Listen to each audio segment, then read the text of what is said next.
आ एकटा बहुत सुंदर बजरंगबली के गीत सुना रहल छी। तो सुनू बजरंगबली के गीत, और नीक लागत तो कनी कमेंट, लाइक, शेयर, फॉलो जरूर कर लेब।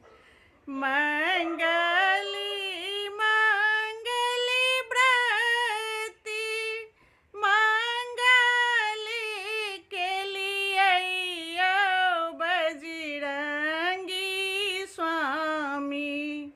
मंगली मंगली व्रती मंगली के लिए बजरंगी स्वामी। मंगली आही केरा दीन बजरंगी स्वामी। मंगली आही केरा दीन बजरंगी स्वामी। पहिले मंगली व्रती नैहरी में केलिए बजरंगी स्वामी। पहिले मंगली व्रती नैहरी में केलिए बजरंगी स्वामी।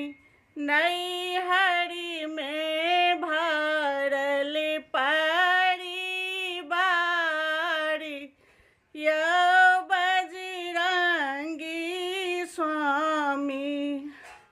दोसरी मंगली व्रती सासुर में केलिए बजरंगी स्वामी। सासुर में भरल परिवार बजरंगी स्वामी। सासुर में भरल परिवार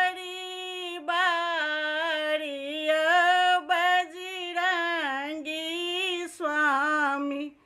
मंगली मंगली व्रती मंगल के लिए बजरंगी स्वामी।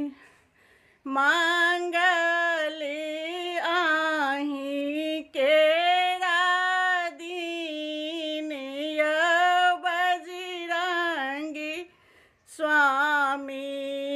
तेसरी मंगली व्रती अपना के लिए बजरंगी स्वामी।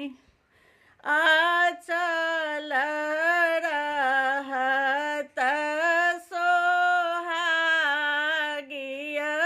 बजरंगी स्वामी। अचल सोहागे गोदी में पुत्र बजरंगी स्वामी। मंगल